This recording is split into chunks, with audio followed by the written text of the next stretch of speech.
আল্লাহ রাব্বুল আলামিনের বিভিন্ন নিয়ামত অবলোকনের পরে দুনিয়াবাসীর জন্য নামাজ হাদিয়া স্বরূপ নিয়ে আসার সাথে সাথে আল্লাহ রাব্বুল আলামিন ইসলামের জন্য একটি ঘোষণাপত্র দুনিয়াবাসীর জন্য আল্লাহ রাব্বুল আলামিন দিয়ে দিয়েছেন। সুবহানাল্লাহ বলেন।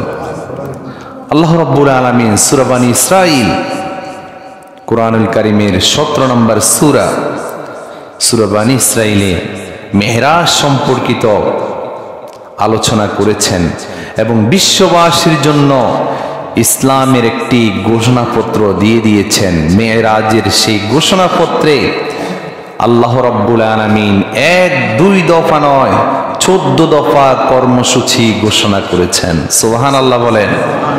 কয় দফা? সবাই বলুন কয় দফা? 14 দফা। আমরা হয়তো এক জুমায় টোটাল দফাগুলো আলোচনা করে শেষ করতে পারবো না, চেষ্টা করব এটি পর্ব আকারে পরিপূর্ণ বলার জন্য। আল্লাহ রাব্বুল আলামিন আমাদেরকে তৌফিক দিন, বলি আমিন। পৃথিবীর একটি আশ্চর্যান্বিত বিষয় হচ্ছে মেরাজ, যেটা নিয়ে বিজ্ঞান এখনো গবেষণা করে, এখনো রিসার্চ করে, যেটি কেমনি সম্ভব। সামান্য সময়, দুনিয়ার সময়ের কোনো হেরফের হয় নাই, 24 ঘন্টার জায়গায় 25 ঘন্টা হয় নাই, সব কিছু ঠিক আছে, কিন্তু রাসূল এতগুলো সময়, এতগুলো যে মসজিদুল হারাম থেকে মসজিদুল আকসা, সেখান থেকে আরশে আজিম পর্যন্ত গিয়েছেন, প্রথম আসমান, দ্বিতীয় আসমান, তৃতীয় আসমান, এভাবে সিদরাতুল মুনতাহা পর্যন্ত যাওয়া, জান্নাত অবলোকন করা, জাহান্নামে যাওয়া, এরপরে পয়গাম্বরদের সাথে সাক্ষাৎ হওয়া, নামাজ পড়া, এই বিশাল কার্যগুলি সম্পাদনের জন্য একটি বিশাল সময়ের দরকার আছে না নাই? কথা বলেন না কেন, আছে কি না? কিন্তু কই সময়ের তো কোনো হেরফের হয় নাই, সময়ের কিছুই হয় নাই। কারণ এই মেরাজ যার নির্দেশে হয়েছে, যার কুদরত হয়েছে, তিনি হচ্ছেন এই বিশ্বজাহানের মালিক আল্লাহ। সুবহানাল্লাহ বলেন। আল্লাহ চাইলে টোটাল সময়কে বন্ধ করে দিয়ে বিশাল একটি সময় বের করতে পারেন কিনা? কারণ দুনিয়ার সকল বিষয় একজনের হুকুমে চলে, তিনি কে? আল্লাহ রাব্বুল আলামিন। রব্বুল আলামিন কুরআনুল কারীমে জানিয়ে দিয়েছেন, সুবহানাল্লাযী আসরা বিআবদিহি লাইলাম মিনাল মাসজিদিল হারাম। আল্লাহ রাব্বুল আলামিন বলছেন, সমস্ত প্রশংসা হচ্ছে ওই আল্লাহর জন্য যিনি তার বান্দাকে মসজিদুল হারাম থেকে ইলাল মসজিদুল আকসা, মসজিদ আকসা বাইতুল মাকদাস পর্যন্ত নিয়ে গিয়েছেন। সুবহানাল্লাহ বলেন।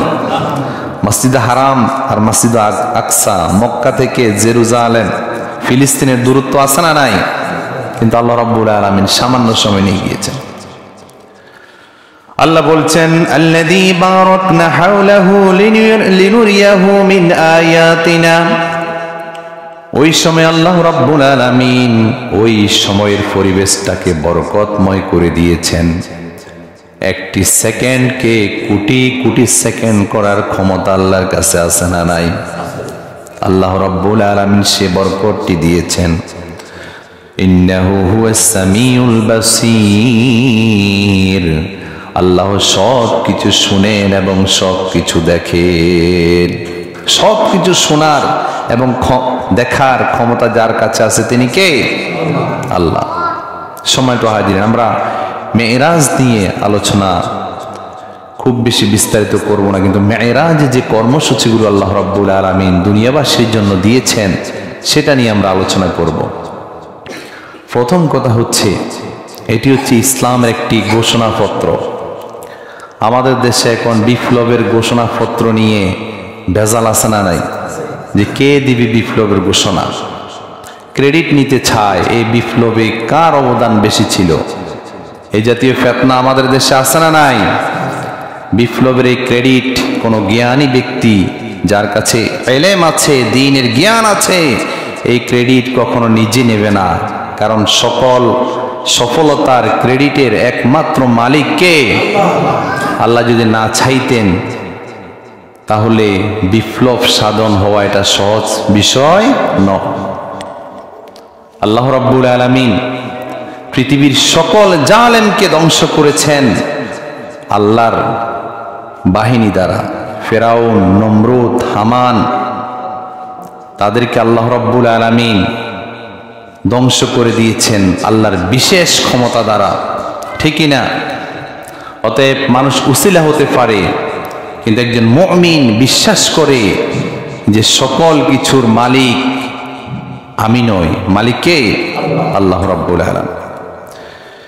এখানে যে ঘোষণাপত্র, যে কর্মসূচিগুলো আল্লাহ রাব্বুল আলামিন দিয়েছেন, এটি গোটা বিশ্ববাসীর জন্য একটি ঘোষণাপত্র।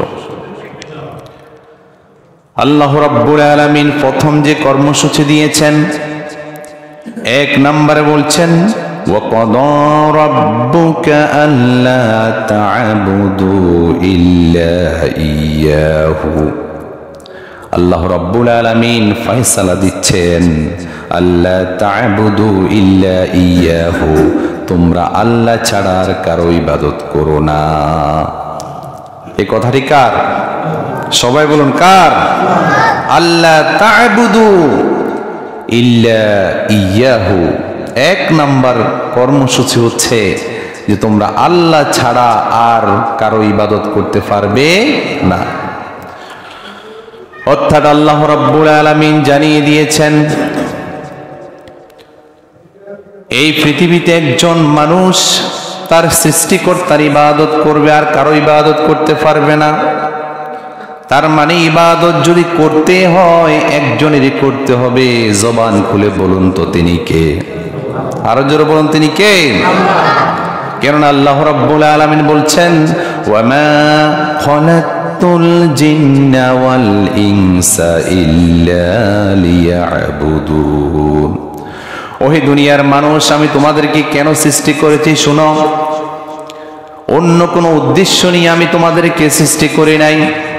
দুনিয়ার জীবনে শুধুমাত্র আরাম আয়েশ করবে, খাওয়া দাওয়া করবে, ছেলে মেয়ে জন্ম দিবে, ঘর সংসার করবে, বাড়ি গাড়ি করবে, ব্যবসা বাণিজ্য করবে, এই জন্য শুধুমাত্র তোমাদেরকে আমি সৃষ্টি করি নাই। আল্লাহ বলছেন আমি জিন এবং মানুষকে সৃষ্টি করেছি শুধুমাত্র আমার ইবাদতের জন্য। তার মানে বোঝা গেল যে একজন মানুষ, একজন মাখলুক হিসাবে ইবাদত করতে হবে একমাত্র আল্লাহর, ঠিকই না? এখন ইবাদতটি কি?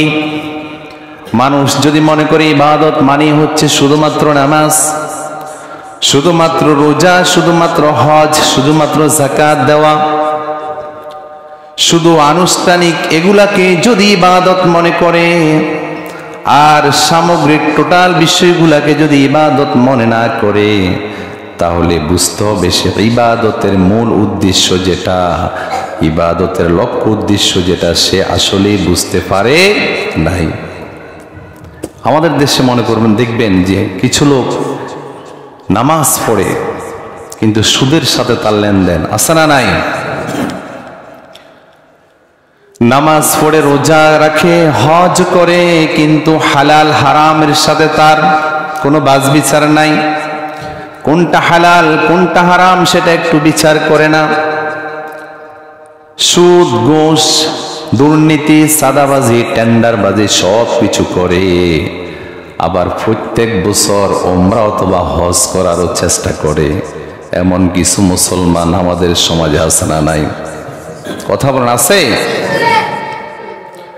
তার মানে হচ্ছে তিনি ইবাদতের মূল উদ্দেশ্যটা বুঝতে পারে নাই। ইবাদত হচ্ছে আল্লাহ রাব্বুল আলামিনের গোলামি করা। নামাজ যেমনি ভাবে আমরা ঘোষণা দিই ইয়্যাকা না'বুদু ওয়া ইয়্যাকা নাস্তাঈন, রব্বুল আলামিন আমি শুধুমাত্র আপনার ইবাদত করি, আপনার সাহায্য চাই, এই ঘোষণাটি নামাজের মধ্যে দিই। কিন্তু নামাজ শেষ হওয়ার পরে আমি যখন আমার ব্যবসায় যাই, তখন আরেকজনকে কিভাবে ঠকাবো এই চিন্তা আমার মাথায় ঢুকে যায়। নামাজ শেষ করে আমি যখন অফিসে যাই, তখন কেমনে 1500 10,000 20,000 টাকা আমি ঘোষ নিয়ে আমার ফাইলে সিগনেচার করতে পারে সে চিন্তা করি। কথা বলেন আছে না নাই?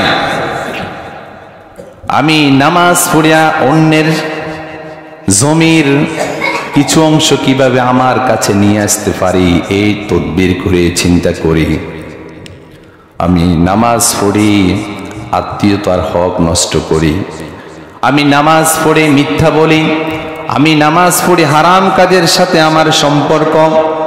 তাহলে বুঝতে হবে ওই লোকটি শুধুমাত্র নামাজকে ইবাদত মনে করেছে, কিন্তু সামগ্রিকভাবে তার পারিবারিক, তার অর্থনৈতিক, তার সামাজিক, তার রাজনীতি, তার পরিণতি, তার পররাষ্ট্রনীতির মধ্যে ইসলাম যে আছে সেটা তিনি জানে না। বুঝতে হবে ইবাদতের মূল উদ্দেশ্য যেটা সেটা তিনি বুঝতে পারে নাই। রব্বুল আলামিন বলছেন ওয়াকাদা রাব্বুকা আল্লা তা'বুদু ইল্লা ইয়্যাহু। আমি দুনিয়াবাসীকে 1 নাম্বার মেরাজের রজনীতে কর্মসূচি দিয়েছি যে তোমরা আল্লাহ ছাড়া আর কারো ইবাদত করতে পারবে না। তাহলে বুঝতে হবে নামাজ যেভাবে আমরা শুধুমাত্র আল্লাহ রাব্বুল আলামিনের ইবাদতের ঘোষণা দিই, আমার ব্যক্তি জীবন থেকে শুরু করে টোটাল সামগ্রিক জীবনের মধ্যে ইসলামের সকল বিধান মেনে চলার দরকার আছে না নাই? ইসলামকে যদি আমি এক পাশে রাখি, আমার দৈনন্দিন জীবনকে যদি মনে করি এখানে আমার ইসলামের দরকার নাই, আমার পরিবারে হালাল হারাম নাই, আমার পরিবারে পর্দা নাই, আমার পরিবারে জিনা থেকে বাঁচার কোনো সিস্টেম নাই, আমার ব্যবসার মধ্যে হালালের কোনো ব্যবস্থা নাই, আমি যেই চাকরি করি সেখানে ঘুষের কারবার আছে, আমি যে ব্যবসা করি সেখানে অন্যকে ঠকানোর কারবার আছে, তাহলে বুঝতে হবে আমি যত ইবাদত করি না কেন আল্লাহর কাছে সেই ইবাদত কখনো কবুল হবে না। তাহলে 1 নাম্বার কর্মসূচি হচ্ছে ইবাদত করতে হবে কার? আল্লাহ। 2 নম্বরে আল্লাহ রাব্বুল আলামিন একই আয়াতে 2 নম্বর কর্মসূচি ঘোষণা করেছেন ওয়াবিল ওয়ালিদাইনি ইহসানা। 2 নম্বর কর্মসূচি হচ্ছে পিতামাতার সাথে সদাচরণ করো, উত্তম আচরণ করো। ঘোষণাটি কার? 1 নম্বরে বলছেন আল্লাহর ইবাদত করো, 2 নম্বরে বলছেন পিতামাতার সাথে উত্তম আচরণ করো। অর্থাৎ আল্লাহ রাব্বুল আলামিনকে যেমনি ভাবে সামগ্রিকভাবে ইবাদত করতে হবে, এরপরে যাদের অবস্থান তারা হচ্ছে পিতা এবং মাতা, তার মানে আল্লাহর পরে রাসূলের পরে সব চাইতে সম্মানিত মর্যাদান ব্যক্তি হচ্ছে মা এবং বাবা। সুবহানাল্লাহ বলেন। মা এবং বাবা, পিতামাতার সাথে উত্তম আচরণ করার দরকার আছে না নাই? এটি ফরজ। এখন কথা হতে পারে অনেকেই বিভিন্ন অজুহাত দেয় যে আমার মা আমাকে এত বেশি আমাকে নিয়ে কষ্ট করে নাই, আমার বাবা আমাকে পুঁজি দিয়ে ব্যবসা ধরাই দেয় নাই, আমাকে বিদেশ পাঠায় নাই, আমেরিকা পাঠায় নাই, ইটালি পাঠায় নাই, এত বেশি খেদমত আমার করার দরকার নাই। কিছু কিছু লোক এটাও চিন্তা করে যে মা বাবা আমি নিজ ইচ্ছায় আমি সফল হয়েছি, নিজ ইচ্ছা আমি ব্যবসা বাণিজ্য করেছি, মা বাবার এখানে কোনো ক্রেডিট নাই, আমি সবকিছু নিজে করেছি, এমন কিছু চিন্তার সন্তান আছে না নাই? এটি ভুল চিন্তা। কারণ মা এবং বাবার অবদান পৃথিবীর কোনো সন্তান এটি পরিশোধ করতে পারবে না, শোধ করতে পারবে না।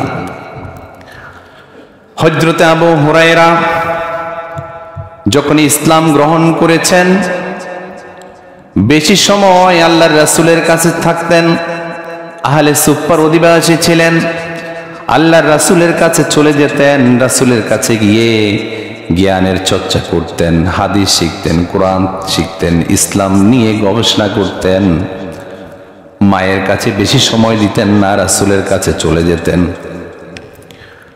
হযরত আবু হুরায়রার মা একদিন হযরত আবু হুরায়রাকে বকুনি দিলেন, বললেন তুমি বেশি সময় মুহাম্মদের কাছে কেন থাকো?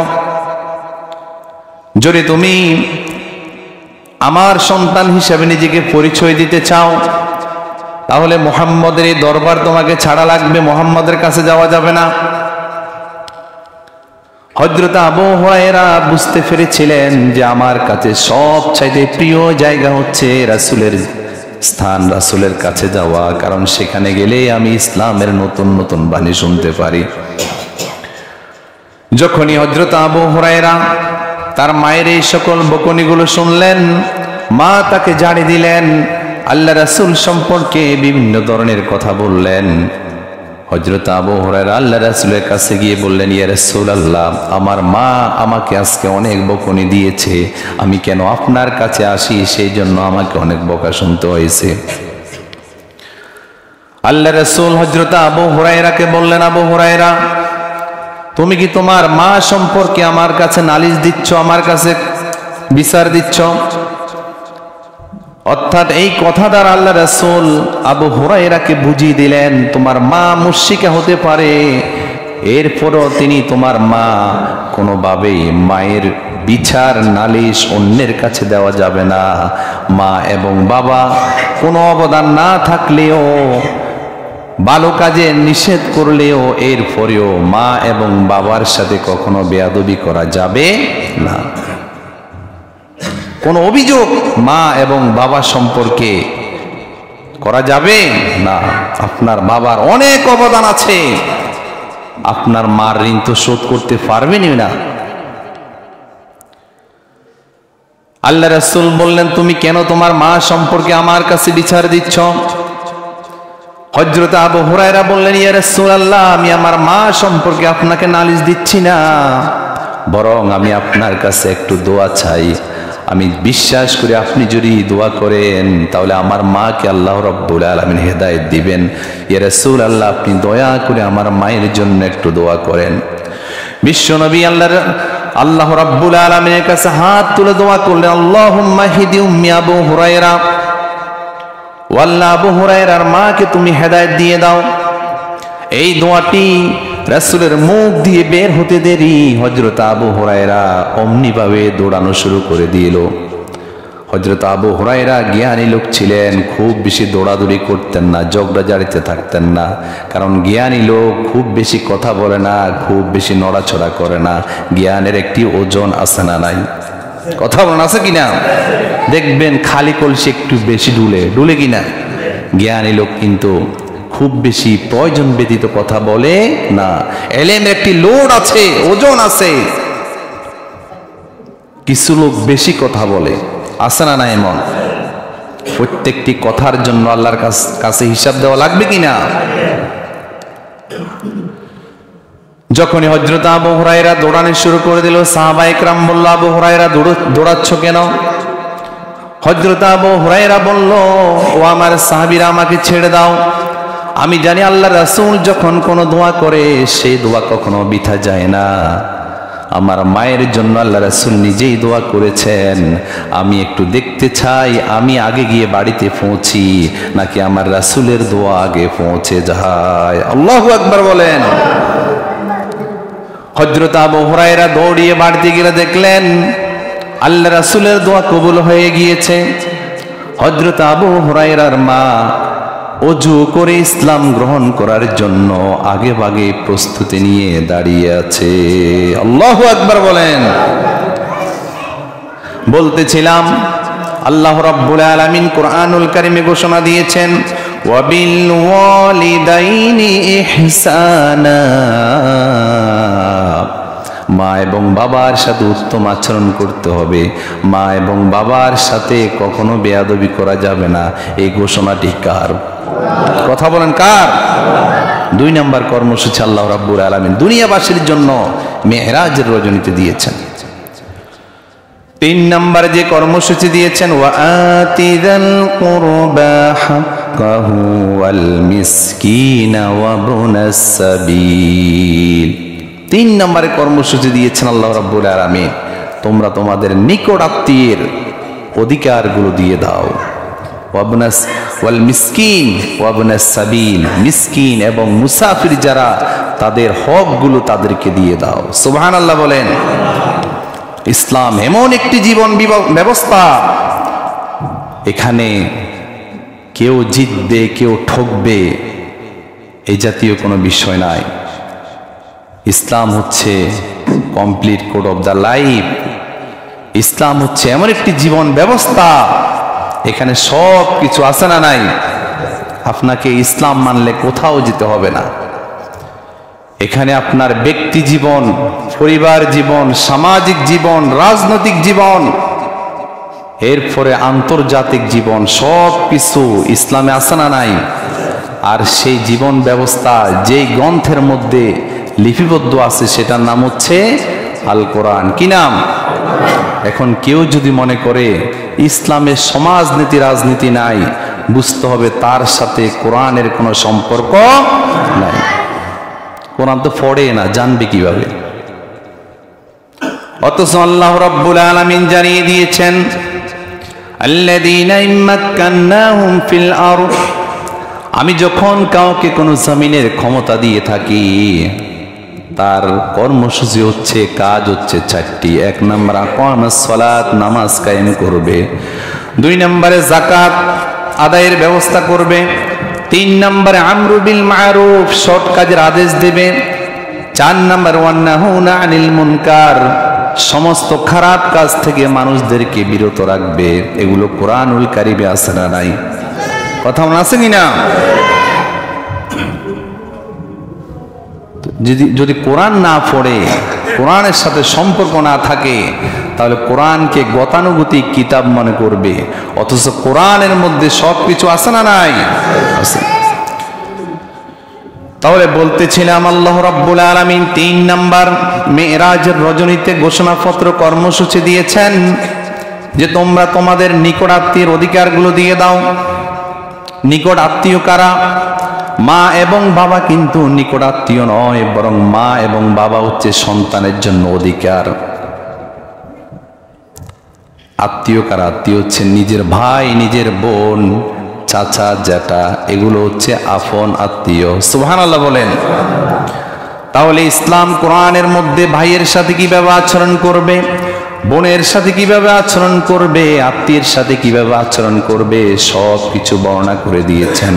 আল্লাহ বলছেন, ও আতিযাল কুরবা হাক্কাহু, তোমার নিকট আত্মীয়ের অধিকারগুলো তাদেরকে দিয়ে দাও।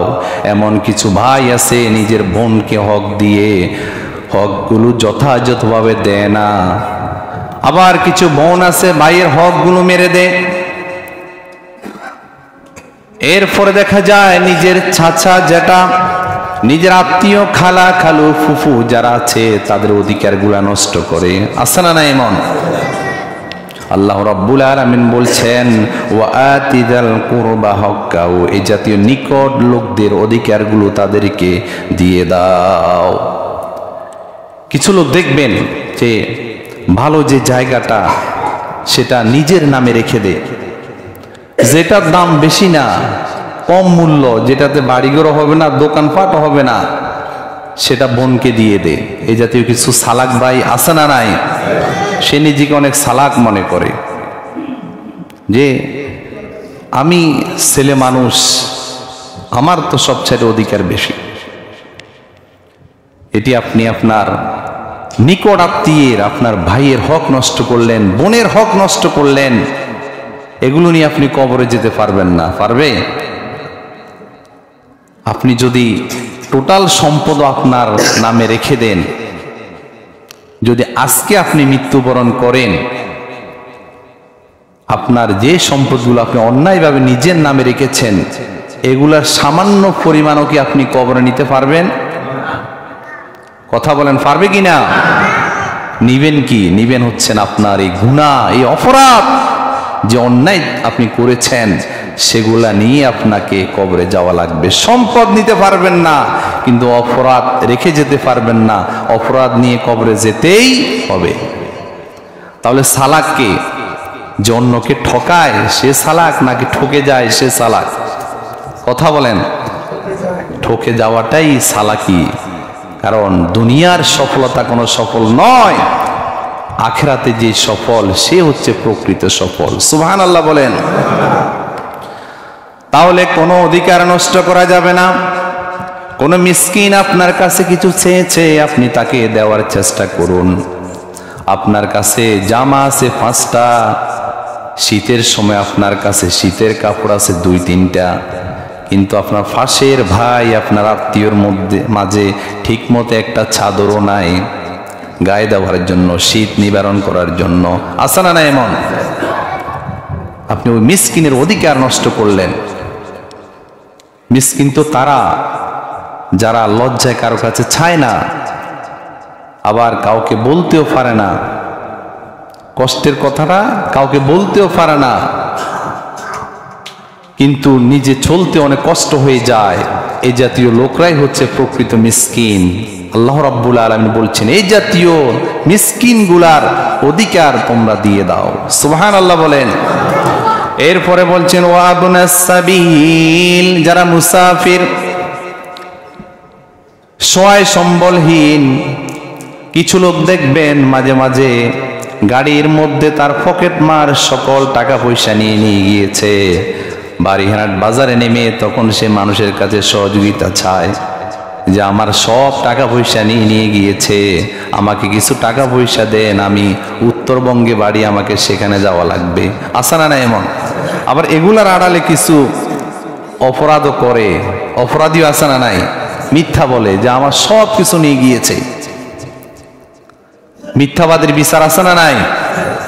এখন আপনার কাজ কি? আপনার কাজ হচ্ছে সে বিপদে পড়ে আপনার কাছে কিছু চাক, অথবা সে কৌশলে চুরি অথবা অপরাধ করে কিছু আপনার কাছে চাক না কেন, আপনি তাকে কিছু দিয়ে দেন। কারণ হতে পারে এই কাজটা আল্লাহ রাব্বুল আলামিন আপনাকে দ্বারাও তো করাইতে পারতো না, আপনাকে অপরাধী বানাইতে পারতো না। আপনার কাছে কিছু চাইছে, আপনি দিয়ে দেন। কারণ আল্লাহ রাব্বুল আলামিন যেহেতু কোরআনুল কারীমে বলেছেন ওয়াবনাস সাবিল, সে মুসাফির, পরিচয় দিচ্ছে, বিপদে পড়েছে, আপনি তাকে কিছু দিয়ে দেন। দিলে তো কমবে না, কমবে না, কিন্তু তার অপরাধ, তার অপরাধের শাস্তি তাকে পাওয়াই লাগবে।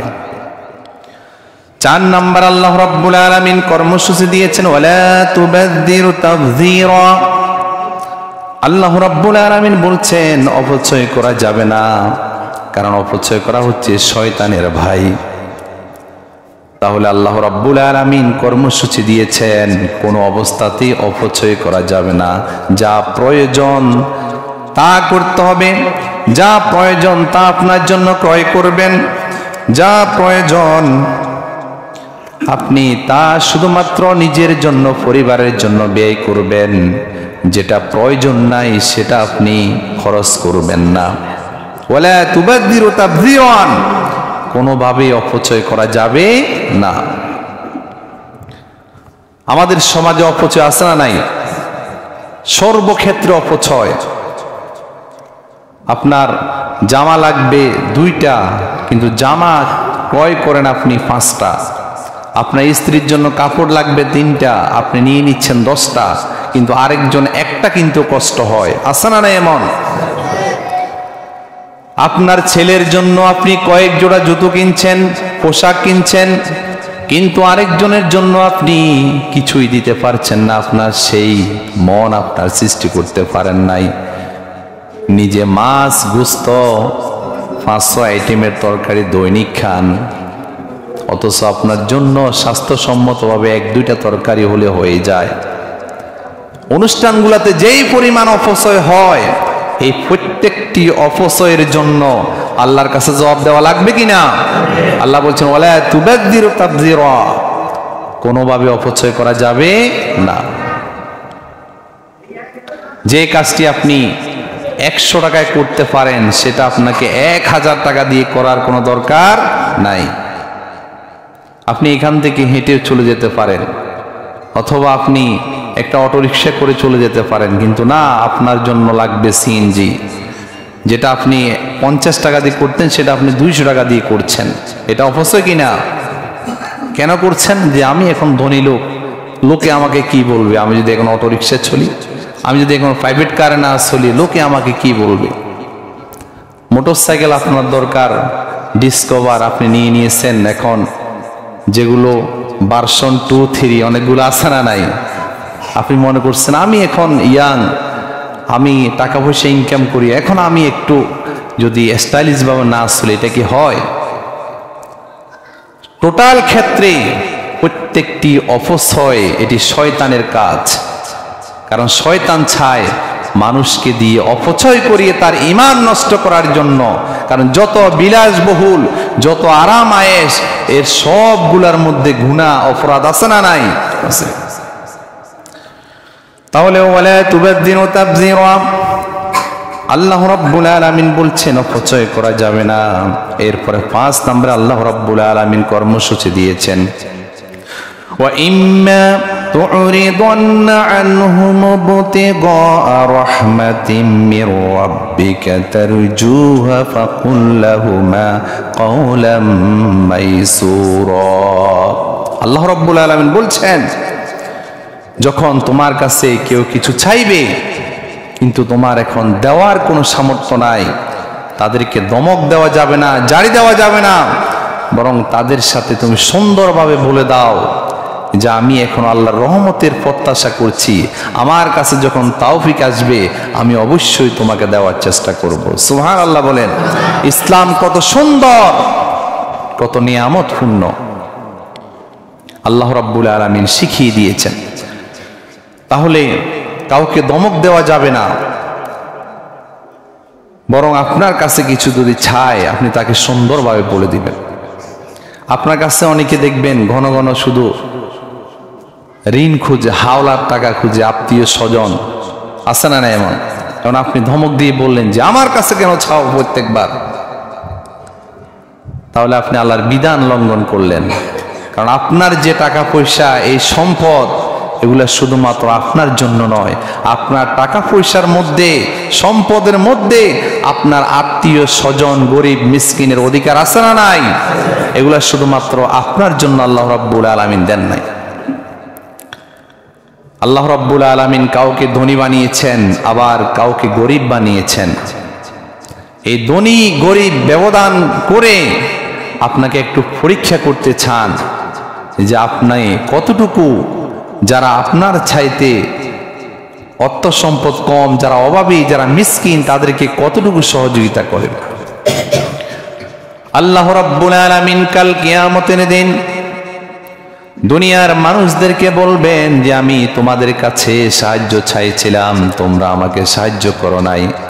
আমি অভাবী চাইছিলাম, তোমাদের কাছে ঋণ চেয়েছিলাম, আমাকে তোমরা ঋণ দাও নাই। আল্লাহর কি ঋণের কোনো সহযোগিতার প্রয়োজন আছে কিনা? কথা বলেন, আছে না? কিন্তু আল্লাহ বলবেন আমি চেয়েছিলাম। দুনিয়ার ওই সময়ের মানুষগুলা বলবে আল্লাহ আপনি কিভাবে চাইলেন? আল্লাহ রাব্বুল আলামিন বলবেন তোমার কাছে অমুক ব্যক্তি অমুক সময়ে রাতের গভীরে বিপদে পড়ে হাসপাতালে তার ছেলেকে নিতে হবে, মেয়েকে নিতে হবে, স্ত্রীকে নিতে হবে। ওই বিপদের সময় তোমার কাছে সহযোগিতা চেয়েছিল, তোমার কাছে টাকা পয়সা সব ছিল, কিন্তু তুমি তাকে দাও নাই। তুমি যদি ওই সময়ে তাকে সহযোগিতা করতে, ওই সহযোগিতা ঠিক আমি আল্লাহ রাব্বুল আলামিনকে তুমি করতে। সুবহানাল্লাহ বলেন। আমাকে করতে তুমি, কিন্তু তুমি করো নাই। সম্মানিত হাজিরিন, তাহলে আত্মীয় স্বজন, এরপরে বাড়ির আশেপাশে অভাবী মিসকিন কেউ যদি কিছু চায়, দেওয়ার দরকার আছে না নাই?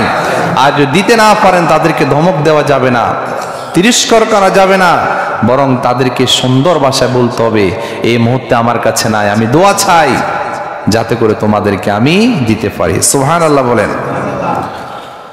এরপর আল্লাহ রাব্বুল আলামিন বলছেন ওয়ালা তাজআল ইয়াদাকা মাগলুলাতান ইলা উনুকিকা ওয়ালা তাবসুতহা কুল্লা বাসতি ফাতাকুদা মালুমান মাহসুরা।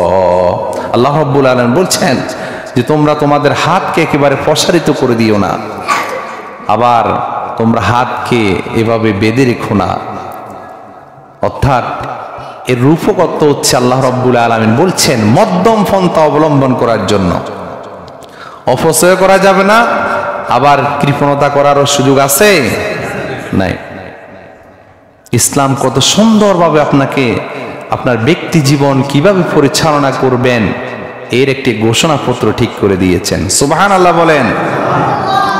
আপনি ইসলাম যদি মানেন আপনার কোথাও যাওয়া লাগবে না, আপনার জীবনকে সুন্দর করে দিবেন যিনি, তিনি কে?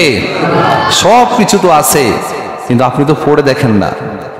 কোরআনুল কারীমের 17 নম্বর সূরা বনী ইসরাইল আপনি পড়ুন, দেখবেন আপনার ব্যক্তি জীবন, পারিবারিক জীবন, সামাজিক জীবন কেমনে পরিচালনা করা লাগে সব কিছু সেখানে আছে। সুবহানাল্লাহ বলেন। আপনি তো পড়েন না, আপনি তো ঘন্টার পরে ঘন্টা শুধু মোবাইল দেখেন, টিভির দিকে আপনার চোখ, আপনি পত্রিকা পড়েন, ম্যাগাজিন পড়েন, অনেক কিছু পড়েন, কিন্তু কোরআনটা একটু খুঁজে পড়ে অর্থসহ দেখেন না যে কোরআন আল্লাহ রাব্বুল আলামিন আমাদেরকে কিভাবে চলার জন্য বলছেন। আপনি যখন কোরআনের বিধানগুলো জানবেন, আপনি অভাবের সাথে কেমন আচরণ করবেন, ভাইয়ের সাথে কিভাবে আচরণ করবেন, বোনের সাথে কিভাবে আচরণ করবেন, কেমনে আপনার সংসার চালাবেন, কেমনে খরচ করবেন, সব কিছু কোরআন আপনাকে শিখিয়ে দেবে। সুবহানাল্লাহ বলেন। সব কিছু কোরআনে আছে। তাহলে কোরআন পড়ার দরকার আছে না নাই? কোরআন আজ থেকে পড়বো, আল্লাহ যেন তৌফিক দেন, বলি আমিন। কোরআন পড়ুন, কোরআন পড়ুন, দেখবেন কোরআনে সব কিছু আছে। আপনাকে কোনো আলেমের কাছে যাওয়া লাগবে না, শুধু আলেমের সাথে মিলাইবেন যে আলেম যা বলে এগুলো আমার সাথে ঠিক আছে কিনা, কোরআনের সাথে ঠিক আছে কিনা। কোরআনকে রিসার্চ করার দরকার আছে না নাই? এরপর আল্লাহ রাব্বুল আলামিন 7 নম্বর যে কর্মসূচি দিয়েছেন, আমরা এই কর্মসূচিটি বলেই আলোচনা শেষ করবো ইনশাআল্লাহ। আল্লাহ বলছেন, ওয়ালা তাকতুলু আওলাদাকুম খাশিয়াতা ইমলাক নাহনু নারজুকুকুম ওয়া ইয়্যাকুম ইন্না কতলাহুম কানা খিতান কাবীরা। আল্লাহ বলছেন যে তোমরা ওয়ালা তাকতুলু আওলাদাকুম খাশিয়াতা ইমলাক, তোমরা তোমাদের সন্তানগুলাকে হত্যা করো না। কেন হত্যা করবে না? তাদেরকে খাওয়াবো কি, পড়াবো কি, এই ভয়ে তাদের সুন্দর জীবন পরিচালনা ক্ষেত্রে ব্যর্থ হবে, এই ভয়ে তোমরা তোমাদের সন্তানগুলাকে হত্যা করো না। আল্লাহ বলছেন, নাহনু নারজুকুকুম, আমি তোমাদেরকে খাওয়াই, ওয়া ইয়্যাকুম, এবং তোমাদের যে সন্তানগুলো আসবে তাদেরকে কেউ খাওয়াবে না, তাদেরকেও আমি খাওয়াবো। সুবহানাল্লাহ বলেন। তাহলে আল্লাহ রাব্বুল আলামিন বলছেন তোমরা তোমাদের সন্তানগুলোকে হত্যা করো না। এই যে এই ধারণাটি সন্তানগুলোকে হত্যা করা, এটা শুধুমাত্র যে এই যুগে আছে তা নয়, এটি একেবারে পৃথিবীর শুরু থেকে শয়তান মানুষের মাথার মধ্যে এটা ঢুকিয়ে দিয়েছিলেন যে সন্তান যদি বেশি হয় তাদেরকে কিভাবে মানুষের মতো মানুষ করব, খাবার দাবার কেমনে দেব, বাড়িঘর করতে কে হবে, এই চিন্তা আছে না নাই?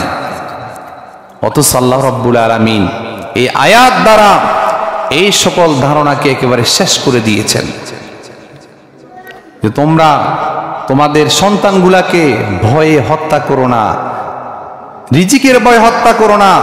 তোমাদেরকে যে আল্লাহ রাব্বুল আলামিন খাওয়ান, তোমাদের সন্তানগুলাকে ঠিক ওই আল্লাহ রাব্বুল আলামিন খাওয়াবেন। সুবহানাল্লাহ বলেন। কারণ এই পৃথিবীতে মানুষ সৃষ্টি করার আগে আল্লাহ রাব্বুল আলামিন তার রিজিক পাঠিয়ে দেন। শুধুমাত্র আপনার চিন্তার সমস্যা, আপনি সেটা বুঝতে পারেন না। আপনি দেখুন একটু চিন্তা করে, যার সন্তান বেশি সমাজে ওই ব্যক্তির ইনকামও বেশি, ঠিক কিনা? এখন আপনি তো সন্তান মেরে ফেলেন।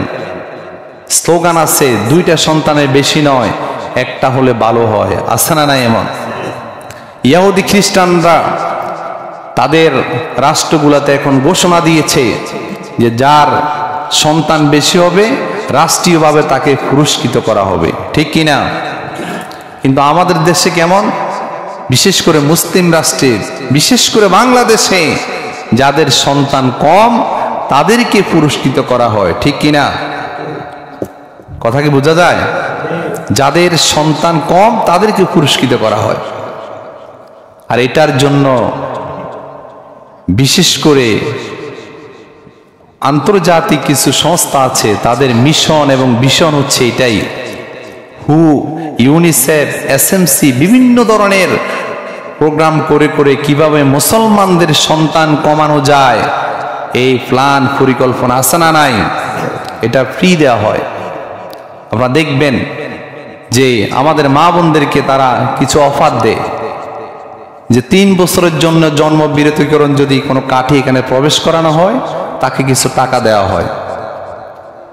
এই কথাটা কি আপনারা জানেন? এরপরে যে ব্যক্তি ওই লোক পর্যন্ত নিয়ে গিয়েছে, যে নিয়েছে ওই এজেন্টকেও কিছু টাকা দেওয়া হয়, তার স্বামীকে লুঙ্গি দেয়া হয়, গেঞ্জি দেয়া হয়, পুরস্কৃত করা হয়। কারণ কি?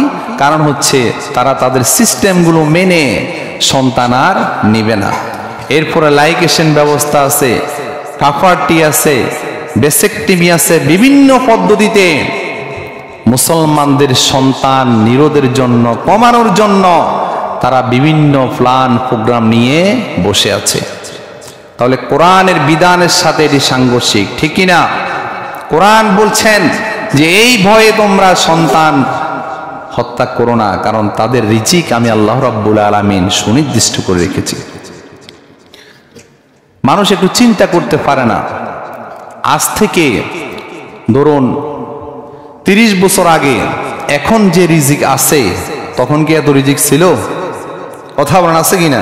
ছিল না। তখন মানুষ বাড়িতে মুরগি পালন করত, আর এখন ব্যবসায়িকভাবে মুরগি পালন হয়। এক একটা খামারে হাজার হাজার মুরগি আছে না নাই? তাহলে এই রিজিক যিনি সৃষ্টি করেছেন তিনি কে? গরু আগে যা ছিল মানুষ আগে ব্যক্তিগতভাবে পালন করত, আর এখন গরু ব্যবসায়িকভাবে পালন করে, ঠিক কিনা? তাহলে রিজিকের কোনো অভাব আছে?